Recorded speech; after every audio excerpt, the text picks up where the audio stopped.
Let's walk through WebPage02 together. On line 1 I have the doc type of HTML.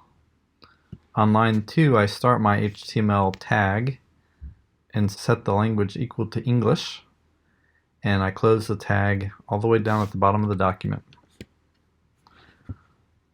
Lines 3 through 31 includes my head tag. Line 4 sets the character set to UTF-8. Lines 5 through 7 set some meta tags. Line 8 has my title. Lines 9 through 30 has my internal styling. Line 32 has the beginning of my body, and 162 has the closing of the body tag. And then I have an H1 with Kirk's WebPage02, and I close the tag. Here's where I open the tag, and here's where I close the tag. Next I have a break, and I thought that would be a good spot to tell you about some HTML terminology. So you can see my Kirk's web page was duplicated from line 33. The first H1 is the opening tag. The /H1 is the closing tag. Kirk's WebPage02 is the content, and all together that makes up an element. Now in this class I would generally talk about tags, and when I say tag in general I mean all of this, the element. So I don't really need that. That was just to help you. We also have some CSS terminology to talk about. CSS is cascading style sheets, and here I have some CSS, which could also be written like this or like this. There's just different spacing in there. Let's look at just a single line. In that example, the P is called the selector. It's also called an element type selector for HTML elements. P would be for paragraph. The curly braces or curly brackets is the declaration. If it's a single line, you can call it just the declaration, and if it's multiple lines, you would call it a declaration block. The color up here is the property. The colon separates the property from the value.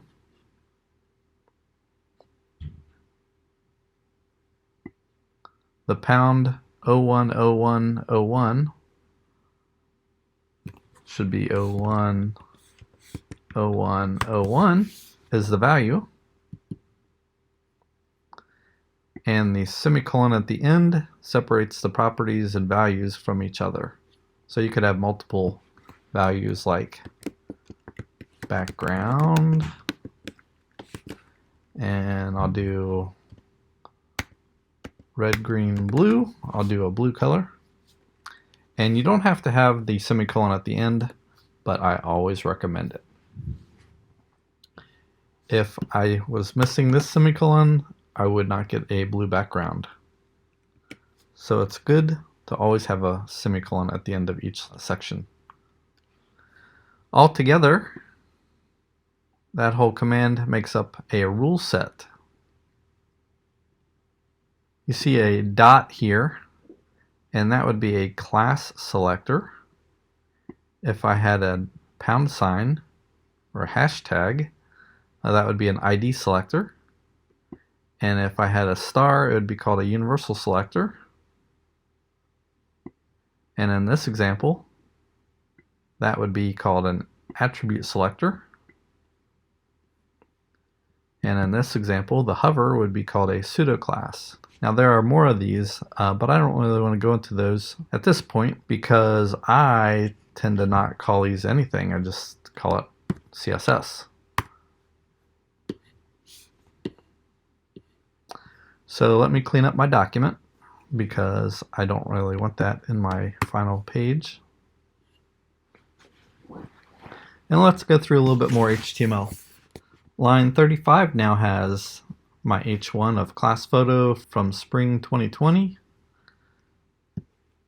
And line 36 has an image. Image source equals, this is a folder name. This is my image name.jpg because it's a JPEG. And here I have alt text of spring 2020 class photo. And I went ahead and did a little bit of styling in there to make it responsive. And then I finished that with a break. I'm going to move my break down a line and let's look at my page.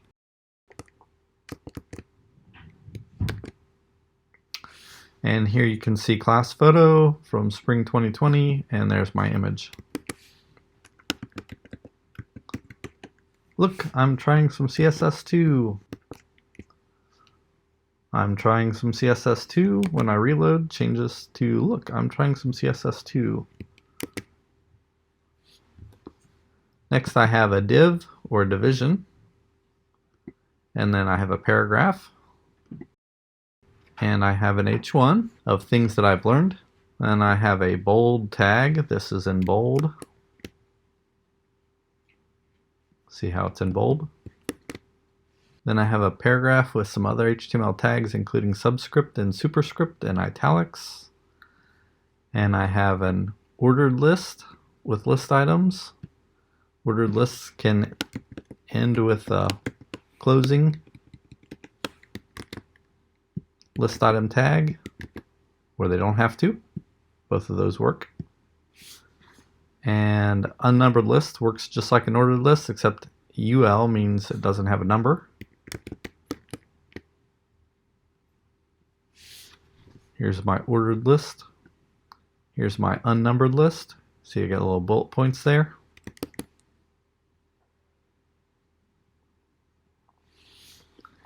Then I put in a heading 1 and a heading 2 and a heading 3.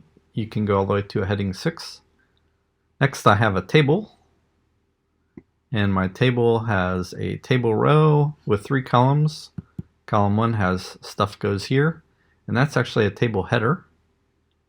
And I closed my table header. And this is the second column. And this is the third column. This would be the next row starting. First column, second column, third column, close the table row, and so on. Then I close the table down here, and close my body, and close the HTML. Let's save it and look at the page.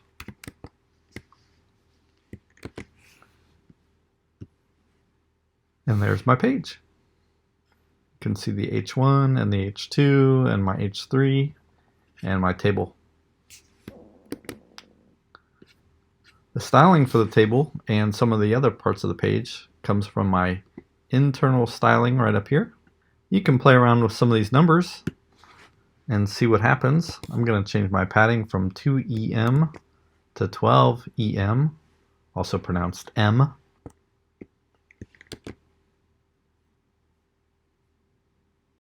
And it scooted it far from everything else. So just playing around with some of these helps you learn how they work. Or styling for the body element. I have styling for the table data and the table header. Styling for just the table header, so this would only be applied to the table header and not to the table datas. And this would be applied to a paragraph. Color would be the text color, and background would be, you guessed it, the background color. Let's have a little bit more fun and let's add an image. So image source equals I don't know yet, and alt equals I don't know yet, and we'll put a break after it. Now I put something in my downloads folder, so I'm going to open up a new window and go to my downloads, and here's my image, and I'm going to edit that image, and I'm actually going to crop some of this first. I usually just resize images, but now I'm going to crop today. And Command K is how I do it in this preview program. And now I'm going to resize it. And I'm going to make it 1000 pixels wide. And I'm gonna crop it just a little bit more.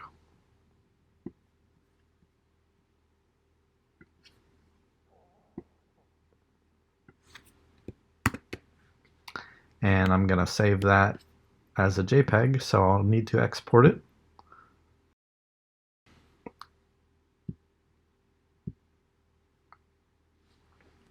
And let's call that drum set. How about Gretsch Energy drum set.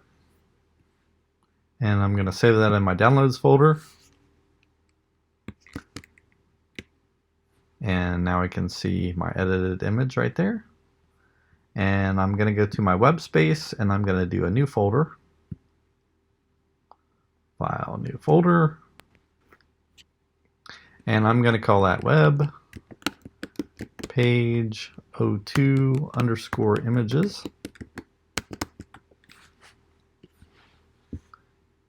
And I'm going to copy that image in there. And let's do another image. So I just copied this over.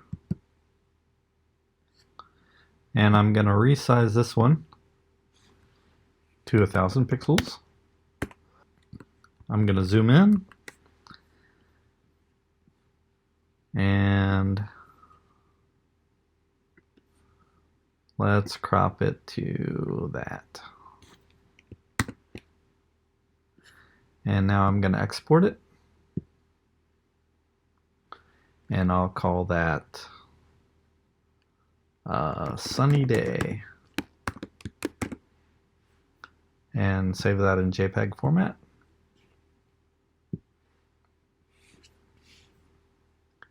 And now I can close my preview windows, my photo editor.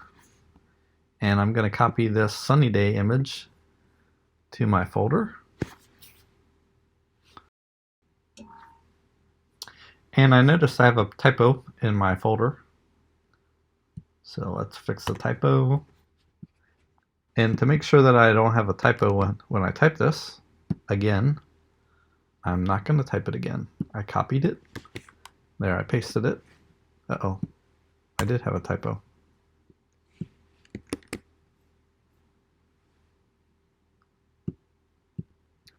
Looks like it had not finished saving.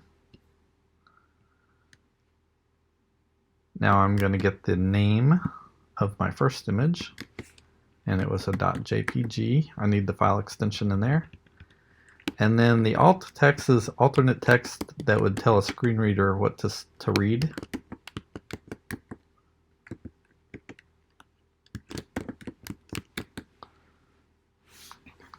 Notice you don't want to have spaces in your image source name, but it's okay to have spaces in your alt text name.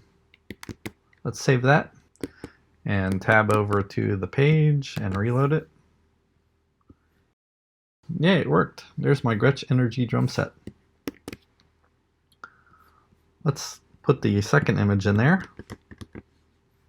It was in the same folder, and it was called Sunny Day.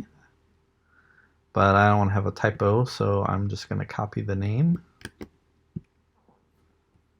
And then come over to my code and paste it in there, sunnyday.jpg. And let's give it a description, alt text called sunny day. And reload my page. And there it is. Now I got lucky that they stacked. I want to put a little break in there to make sure that they always stack like that. And I'll put a break in this one. And then let's do a little bit more CSS. We're just diving right into CSS today.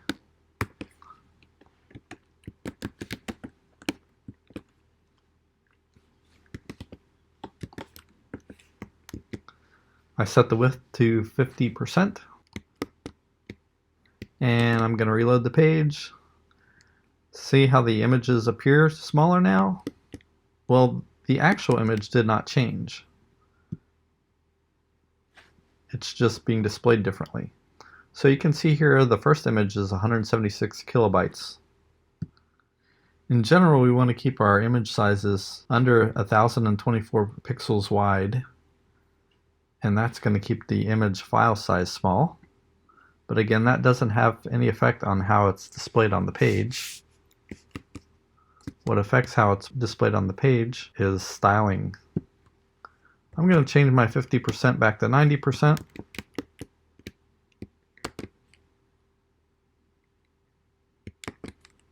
And now it's bigger. And let's put some margins in there. The center of the image.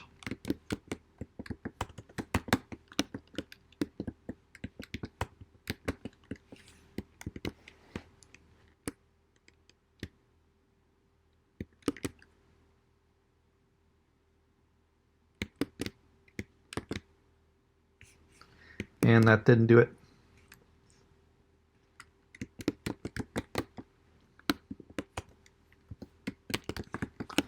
Let's take up the 100% of the page, so I'll make the margin left 5%.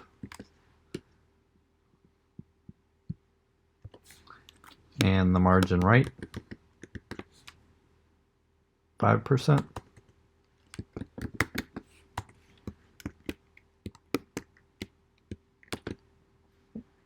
And it's still not centered. Oh my goodness.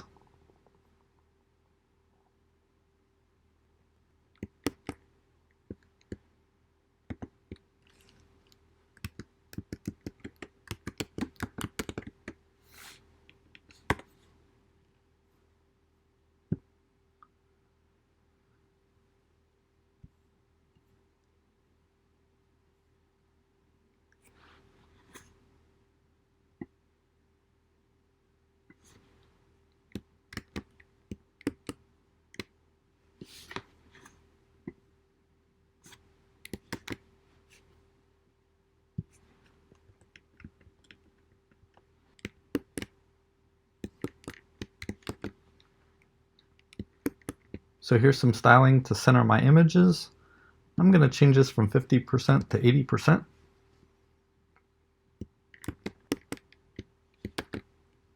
And now the images are bigger, and they actually are responsive, which is part of responsive design. Very cool. And I'm going to do a little code cleanup here. You notice that I have one space. So indenting is very important in coding your pages. So I'm going to stick with one space through all of these, and I'm going to get rid of the space between my colon and the value.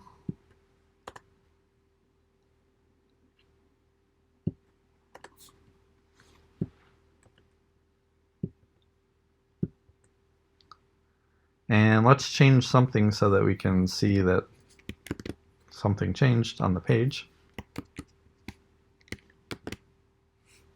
And now it's smaller.